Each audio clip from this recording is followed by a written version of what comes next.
How you doing? I'm good. I'm tired. Yeah. Just like everybody else. Yes, indeed.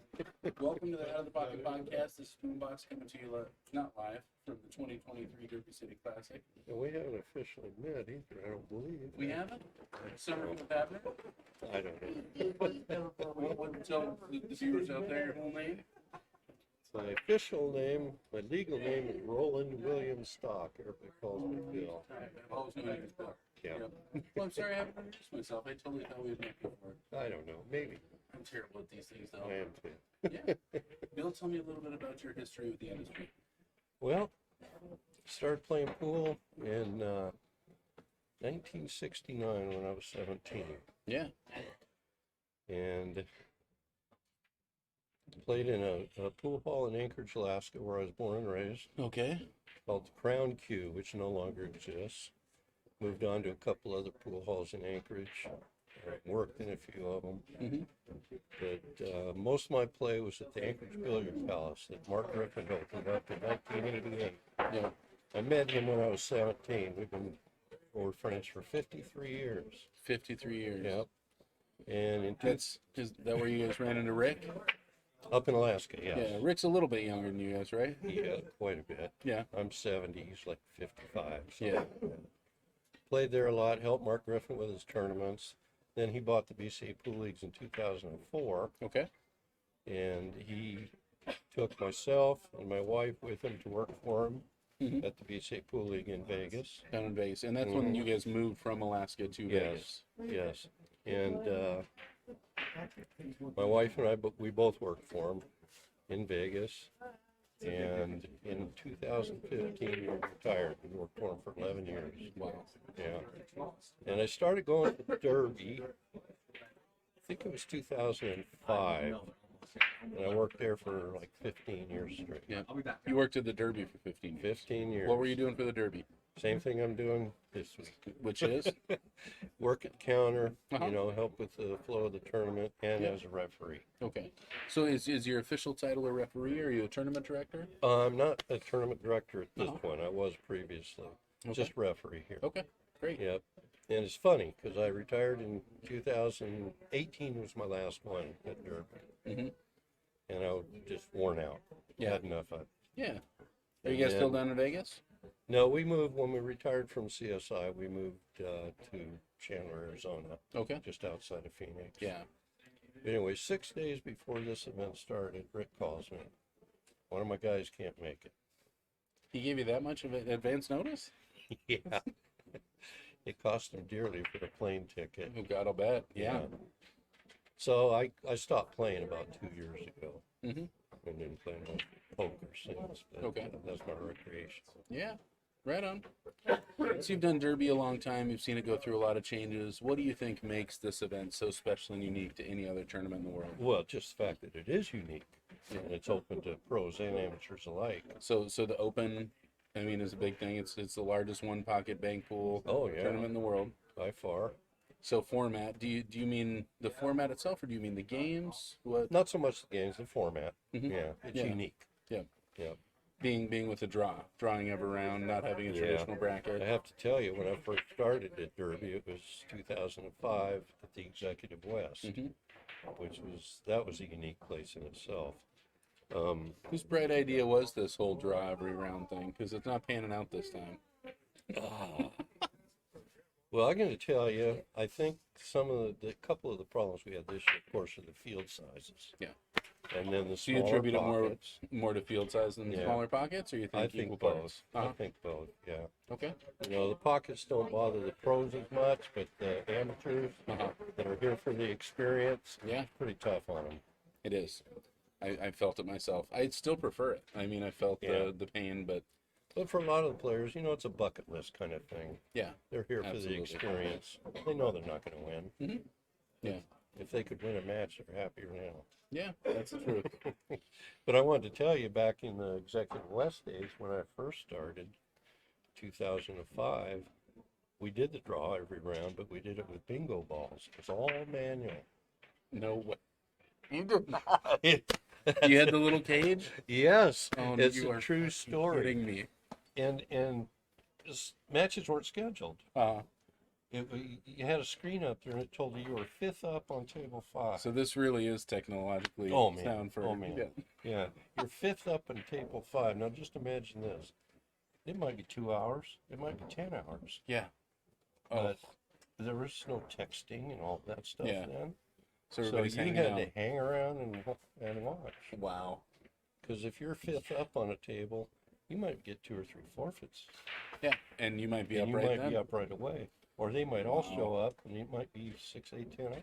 Was Executive West as spread out as this is here? Because this hotel is spread out in kind of a We tricky had- way. I'm going to say the table numbers were the same, Uh-huh. about 40 tables. And they had an upstairs Uh-huh. and a downstairs, similar to this. It Yeah. was pretty similar in that way. It was funny, the upstairs, the floor was shaky. Shaky, yeah. And you could feel There's the nothing floor like move. piling 20 pool tables on a shaky floor, right? Yeah, we always wondered if they could hold it or not, but it Turns out never they could. collapsed. Yeah. We had some funny things happen at the executive rest. Rick will tell you about this. We did you heard of the IPT? Yeah, absolutely. Okay. The very first the first year of the Outta here. IPT, Cheers, brother. Nice journey.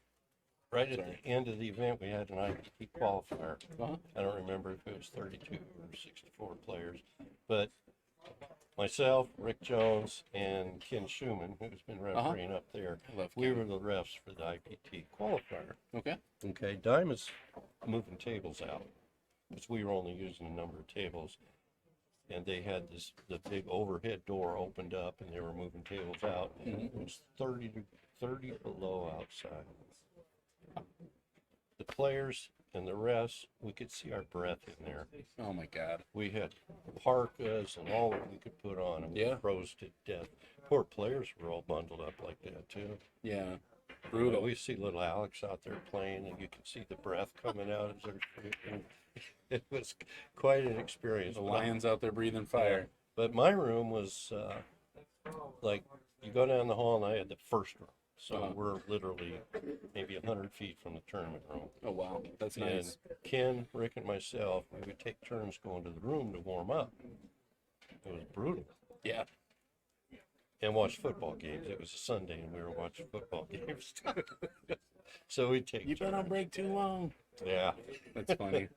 but yeah, it So was you- a so you strange were- place. You were really close with Mark Griffin. We lost Mark this year. Friends for 53 years. And I'm so sorry for your loss, and I'm so sorry for the loss to this whole pool world. Yeah, appreciate that. Mark yeah. had a really, I mean, he will have a long-lasting impact on this sport. What He was it did about so Mark much. that?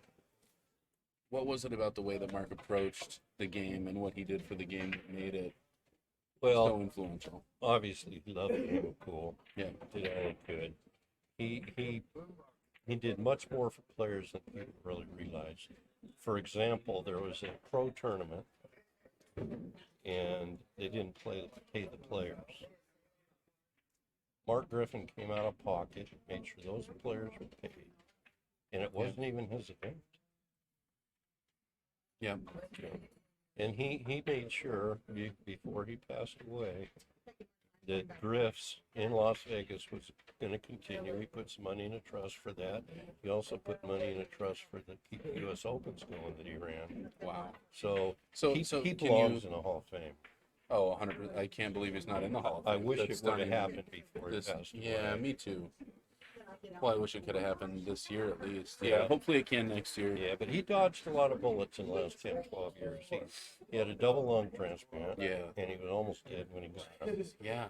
And then he recovered real good from that. He was fine. He was jumping around, doing all kinds of stuff. I remember seeing him after that and being like, what is going on? Yeah. I mean, I heard that things were real bad. And yeah, Yeah, and then he caught COVID. yeah, They had to airlift him from Vegas to Phoenix where his doctors were. yeah. We almost lost him then, so that's Yeah. twice he's dodged death. And then the brain cancer got him. Yeah. That's sad. Really is. So Mark bought BCA in Alaska. You said that was early 2000s. 2004. He also had something to do with the Steak and Diamond when Diamond came out. What? He did. He owned the building where the Okay. factory was. Okay. How much more of it he owned, I don't know. Yep. Eventually, Diamond bought the building from him, so Yeah. he was away from Diamond then. Him and Greg Sullivan were really good friends. Yeah. In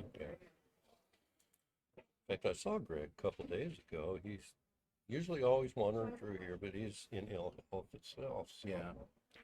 Yeah, it's hard times out there. Yeah. Well, Billy, you got 6 days notice being able to be here. How's it felt being here at the 2023 Derby City Classic? Except for exhausting. Well, it's always that. Yeah. It's always that. I'm glad I came because I'm glad and I'm not glad. I'm not glad because I forgot how exhausting it was. And I'm 70 years old. So Yeah. I'm glad because there's a lot of players here that this was the only event I ever saw them out. Yeah. You know, from this area, Kentucky, and all Yeah. that. So it's bittersweet. Yeah. It is a reunion for a lot of these players. It These is, needed yeah. people. I've been bugging people to do interviews, and I keep seeing that moment where I'm like, hey, you got a minute to... Never mind, because you can see they're seeing that player they Yeah. haven't seen for Yep. 15 years. And, Yep. Yeah. What else you got coming up? Are you going to continue on the pool world, or you've done your part? I'm pretty much done. I used to go to some events with Bad Boys. Yeah. I don't do that anymore. I used to do the Arizona event with them all the time because I lived Yeah. hour and a half from where the event was. Yeah. But since all the crap that's going on with CSI and Bad Boys and all that, it's pretty sad, really. Yes, it is. They just kind of pulled the plug on Rick, which was brutal. Yeah. You've got your tar shirt on. I What do. what did you have to do with the tar? I was a referee at the TAR, the action report. You know, Mark Griffin had the TAR studio in Vegas, and Yeah. he'd bring in good players to match up, like Earl and Shane and many others. I thought that was one of the coolest things that had been done in pool in a long time. It was cool. And It was cool. and I also was just so heartbroken when it didn't work out because Yeah. the way that you guys were doing it was right. And if that doesn't work in the sport, I just They have a couldn't hard time generate the understanding. income. Yeah, And it's It just was a because lot of nobody to pay for it. Is Yeah. that why? it was a lot of fun. Yes, So was a lot it of needed fun. stronger sponsorship or more player support. One of the two. right. Yep. But it was a lot of fun. I also ran the time clock because it was always the shot Mhm. clock thing. So That's not an easy job. Yep. Those long one pocket matches. nope. Were you guys operating on a minute shot clock? No, I think we were 40 seconds. 40 40 seconds? 45 seconds. Is 40 seconds enough for one pocket? I think it is. They're doing a minute here. Yeah. I like a minute. A minute's tough, but I could see 40 seconds. Let's give them three extensions a game, though. You know, I mean, You maybe know, I that'd would get- agree with that because a game can take hour and a half. You know, Totally. You never know. Yeah, I would rather have more extensions and less time because I Right. think the majority of the shots go in 30 seconds. You know, I think that's Most of them. Yeah. But you get in spots where you're in a trap, man. You need to think about it. a yeah. little You bit. need another minute. Yeah. Yep, I agree with that. What's your favorite game in all these? Well, of these, Yeah. one pocket. Okay. My What- favorite game of all time, this period, is straight pool. I'll be darned. What's your high run? 138. 138. What were you playing on? It was a Candy with close to 5-inch pocket, Uh-huh. but it was old nap cloth. Hey, nothing to sneeze at, man. 138 to No. 138. That's I've hard. probably been over 100, maybe 5 or 6 times. Wow. Yeah, Very cool. I was pretty consistent. I didn't, reel off 200, 300 ball runs like some of these guys can Yeah. do easily. But Yeah. Tell them about the click. Rick, the click. Rick wants to hear about the click, so tell Okay. me about the click. I'm not sure what year this was. I had just met him. I didn't really know him. We were in Alaska. Yep. I think he was pretty new to Alaska. And we had a 9-ball tournament, the state 9-ball tournament. And him and I are playing, I want to say it was in third, fourth place match. Uh-huh. And he had actually put me on the loser side earlier in the tournament. I Uh-huh. guess he says this. I don't know if it's true. That once he beat me, I said, "Who is this guy?" we had like a half a dozen 8 players that are all real close. That's Uh-huh. what he's calling the click. Uh-huh. Okay, he wasn't in the. He wasn't in the click. He did. Eventually, he got in the click, but yeah, he always tells that story. That's funny. That But guy, I came back around and beat him for I think it was second or third. Yep. And Nice. I Got won him the in the long tournament. run. Uh-huh. So I always got that. When Yeah. he starts talking about him beating me and all this, I got that. Yeah, I always ask, who won the tournament? I think he got third. Rick not in the click. Rick was a pretty good player. Yeah, that's what I hear. Yeah, I saw him hit a ball 2 years ago, and that's the first time I saw him pick that up might a be the cue, and it last made me ball he happy. hit. Yeah, it could very well be. He Until he doesn't knows even what bring he's his doing. cue stick anymore. I know. Neither do I. Yeah. No, I haven't hit a ball in 2 years. You guys I were just- talking about the click. That brings me to something that I talk a lot about, which is that pecking order that players kind of fall into, where Mhm. you decide who's supposed to beat somebody. And I think that the supposed are one of the things that really hold us back in this game. Yeah. How do you think you can escape that pecking order mindset of just like, oh, I'm supposed to have this or I'm supposed to lose this? I don't know. You're just, when you're playing, you just got to focus on the table. Play it one ball at a time, Mm-hmm. regardless of who you're playing. Which is hard to do. Yeah, oh, it is. I mean, you get out there it's- against like Shane, you know you're supposed to lose, but you want to give it your all. You don't want to embarrass yourself, Yeah, and sometimes it happens where you're able to knock off a really good player. I lost a match 9-0 this time. I lost a 9-ball match 9-0. Who's that to? To this phenomenal player that's running around with Federer. I don't remember his name. There's a right lot now, of but- phenomenal players. Yeah, I mean he's only a 675 or something like No, that. that's not too shabby. Or no, that's not true. He was a 765. Was what he was. That's even So better. he- Yeah. yeah, You know, he's a pro level player. Yeah, Solid absolutely. pro, Yeah. really. but yeah, still to get goosed, that was rough. And then he gave me a couple is. chances. It You know. is. That which reminds me, I played in the 2010 U.S. Open 10 ball that was CSI's event Uh-huh. in Vegas, and I won a qualifier to get into it. Yeah. And of course, who do I draw first round? Ronnie Alcano from the Philippines, Yep. who at that time was the world 10 ball champion. Wow. He beat me 9-1. I was happy I got a game. Yeah. He put like a 4-pack on me and a 3-pack, Totally. When you don't get to the table, you Yeah. don't get to the table. Makes sense. but I did get a game off of him. But still, I wasn't happy. Yeah. I No. always want to do better. No, it's tough to be stuck in your chair at a pool And tournament. my mom was watching. She was there. Yeah. Oh man. I haven't won an event in a long time, and I won a BCA event last year, and my mom was there. My mom had never seen me play pool. My girlfriend had never seen me play pool. My aunt had never seen me play, and I won this event. And Mike D was just like, "Well, you're screwed now. You got to win every time." Yeah. Well, I was. My mom was a real supporter of me in my pool. She, Yeah. all the Alaska State tournaments, she'd always be there from when they opened the doors until we were done for the night. Yeah. How cool You is know, that? like 14-hour days. Yeah. Yeah. So she saw me win quite a few state titles, which I was proud of. I know she was proud of me, Oh, absolutely. and my wife was there as well. So I've been uncomfortably introduced to how phenomenal the Alaska pool scene is several times. The most money I ever lost in a single night was to this Alaskan dude named Mo. Mo, Yeah. or Mo Matafa. Mo Matafa. Yeah. Mhm. He's passed away, by the way. I know. I heard he had died. About, well, it's less than a year, probably 6 months ago. Yeah. He was the best player up there. Him and Richie Orm That's what I at heard. this time. I found Yep. that out the hard way. Nobody told me when I was betting 100 a set. But, Yeah. Years ago, back in the 80s and into the 90s, Alaska was real strong in pool. yeah. We had a lot of good players. Do you think that has to do with a limited amount of things to do around you? I feel like pool thrives in places where there aren't as many options. Yeah, especially in the wintertime, Yeah. Yeah. because it's cold in the wintertime. Yeah.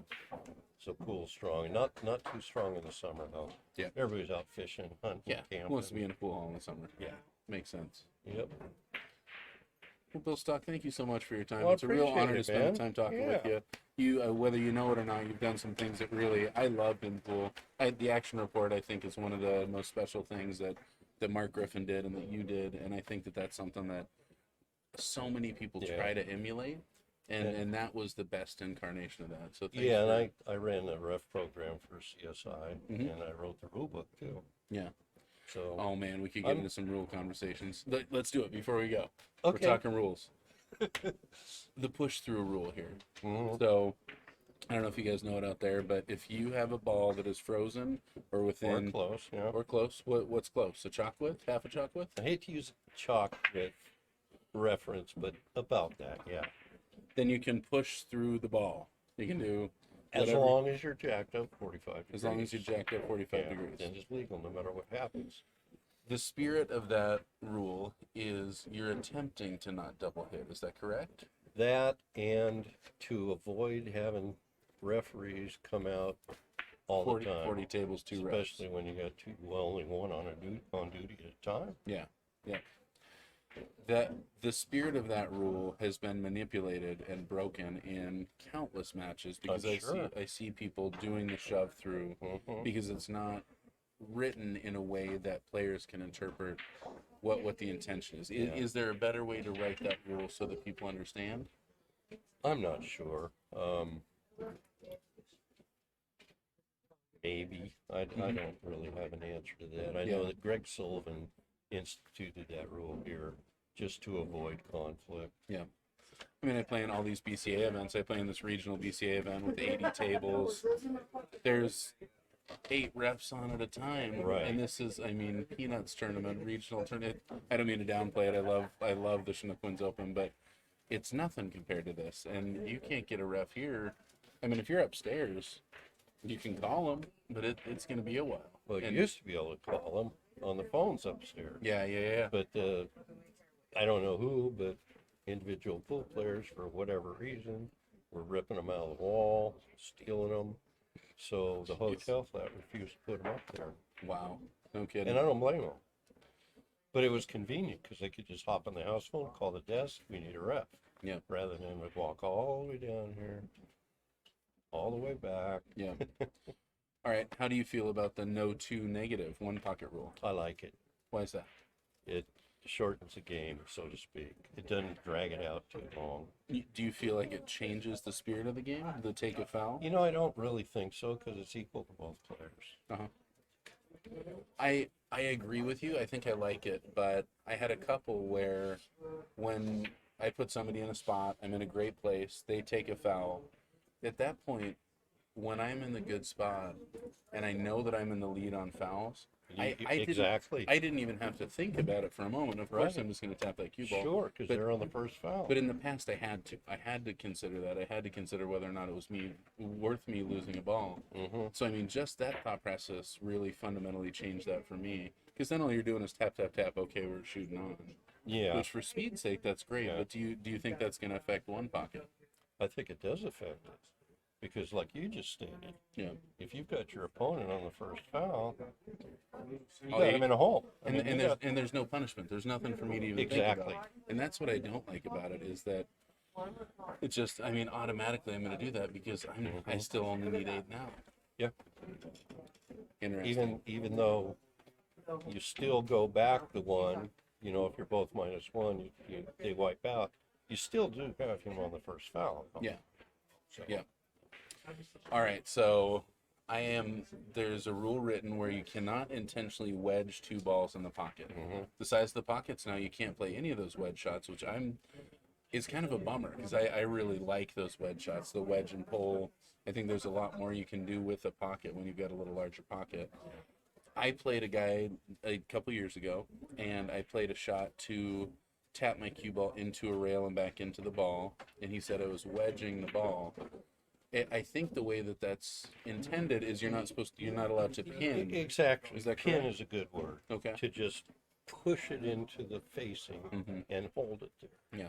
That's what the rule actually is intended to So, prevent. so then we get into legal and illegal fouls. How do you deal with an illegal foul Give or me an a example. flagrant foul? A pinning, something that's against Well, that's intentionally against the spirit of the rule. well. If you do that, obviously you're going to lose your ball. So you're But going to your lose the ball. opponent's also going to get ball in hand behind the line. Play or record. It's recording now. And another rule I'm not sure I really agree with, I don't know that it makes that much difference, is you got the cue ball buried in the stack. Uh huh. If you want to take a foul, You know, some players would just tap it with like the ferrule. Uh-huh. That's not. It's got to be the allowed. tip. It's got to be the tip. Yeah. And I don't really know that that makes that much difference. Do you? I like to believe that every time you address the table, what you should be doing with the cue ball is a skilled execution of a cue stick. And so I don't necessarily like the tap it, but at the same time, is that jacking up? And I mean, it seems like the opportunity for controversy is pretty available there. Well, that's what Greg's trying to avoid with the Yeah. jack-up rule. Yeah. Is to avoid controversy and avoid having referees come call a billion shots. You know. So I want to go on with the illegal foul thing. So the first time you and I are playing, I pin a ball. I say, whoa, what are you talking about? And you say, no, you pinned the ball. You didn't double hit the cue ball. You pinned, it's illegal. I'm going to say no. I'm the shooter. You're going to go get a ref. You're going to say, I didn't see it. Exactly. What's going to happen in that situation?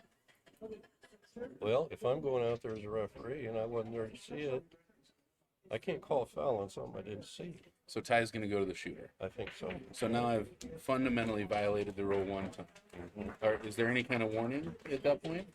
Well, you would warn the player not to do that Okay. if that's in fact what So- he did. He so- says he didn't. But So next time I do it, same situation, I pin it again.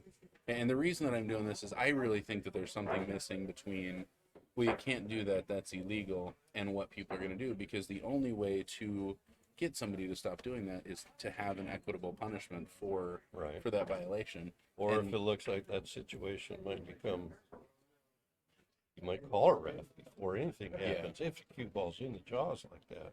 Yeah. I got called out on a situation like that earlier in the tournament. hmm The guy wanted me to watch him to be sure that he didn't pin the ball, Yeah. and he didn't. He just tapped it to the other Yeah. face. Yeah. That's fine. It's a challenging shot, though. It's not easy to do. And I mean, sometimes you do pin on accident. It's You- because you just got to nip it a little Better, bit, you yeah. know, yeah. and it would be real easy for that cue ball to come back and hit the cue stick. Oh, yeah. too. What do you think about slow motion video? We all got them in our pockets. We all got cell phones. What do you think about going to slow mo for close hits? Rick Jones did it for one tournament. It was that Texas Open. I was there. All of the referees were like, this is ridiculous. By the end of the tournament, every referee was like, this is awesome. I kind of like it actually. Yeah. If it doesn't slow play up too much. I don't think it slows play down. I think that it can make those few fouls last for a little longer, but it makes the argument so much less. Everybody gets to look at it. The hard thing is it needs to be a referee's interpretation. That's where you get into trouble is, no, let me see it. It doesn't matter what you see. It's only for the ref. It's their way to interpret it. Yeah. All right. I think I've given you my rule rundown. And you know, what's the craziest call you've ever had to make in pool? Oh God. Well, the only thing I can really think of that's happened, and it happened here at Derby actually several years ago, it was Grady Matthews. It's happens. It's not really that crazy, but he runs out, thinks he's made his 8, and in fact he only made 7, and he raked the balls. It's all right. And he lost that game. He loses the Because game. of it. Pivotal games, man, that happened. My first derby here, I played Jeremy Seaman. I don't know if you know who Jeremy I do. is, but he's I do. phenomenal pool player. And he goes up 1-0. It's mine. I scratch on the break. He goes for something, makes a mistake. I run 8, and he gets up out of his seat. He's in the player area, and I was like, whoa, no, I need 9. And they're commentating the match, and they're like, dude, don't. That's when you walk away. You just say, no, that's the game. From a referee standpoint, had I just walked away, would I have won that game? Because he's conceding the game once he enters the playing area. Is that correct? That's touchy. I'm never. That I'm actually never gonna do that. happened I stopped him because I'm not gonna take it. I know I need a ball. That happened here. Did it really? Yeah, and I don't know if the player came to the table and touched any balls or anything, but he went to the opponent and shook the hand. Now that is, he conceded at Yeah. that point, Yep. even though his opponent needed a ball, Uh-huh. because he was -1 and he ran 8. Got it. Same situation. Yeah.